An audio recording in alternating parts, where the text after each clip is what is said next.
because of the Affordable Care Act, allowing people who are 26 to stay on their parents' insurance and making sure that coverage extends to the calendar year beyond that, I was covered for the surgery that saved my life. We were sitting in a hospital bed, and this was the day after her surgery while she was recovering, and we knew we were going to be starting chemo shortly after, and we just looked at each other, and we both knew that we wanted to go through that married.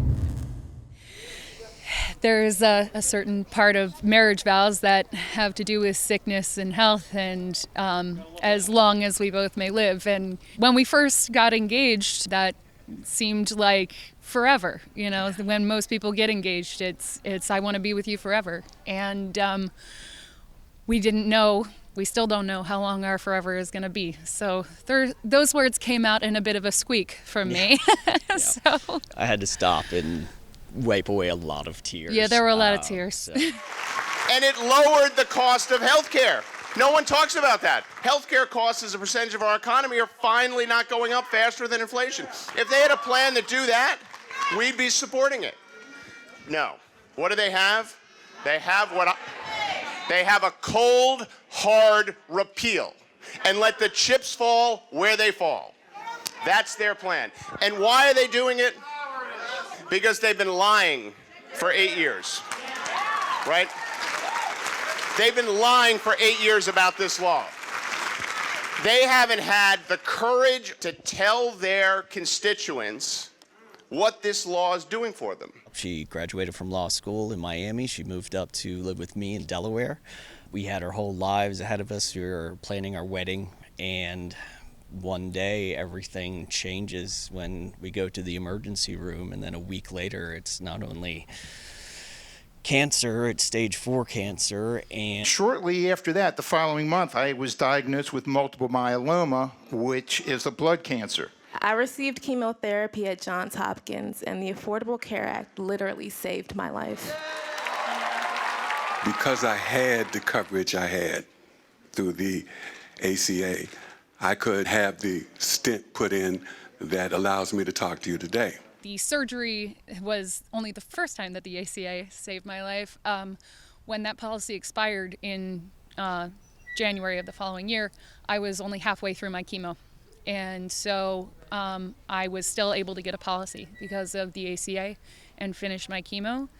And I'm hoping that the ACA or, provisions similar to the ACA, if they do end up repealing it, will be able to save me again because it looks more and more like a recurrence is happening.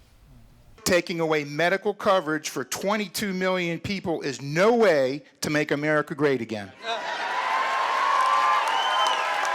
I guess you got here too late to get inside. Is that what happened? Yeah, by the time we got here, they were telling people to go outside for the overflow to the overflow to the overflow. So, but we're very happy that we stayed. Tell me these people are not going to get sworn into office, come and sign up for health insurance on our plan, and then go to the floor of the House of Representatives and vote to deny 23 million Americans health care in America. Tell me that's not going to happen.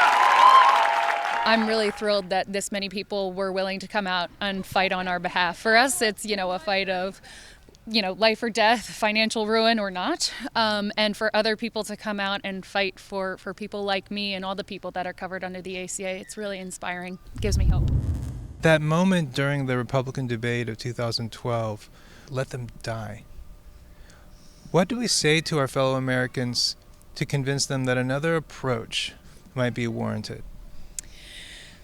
We have to ask ourselves as a nation and simply as individuals what we value. And I'm very sympathetic to people financially hurting. Trust me, my premiums are very high.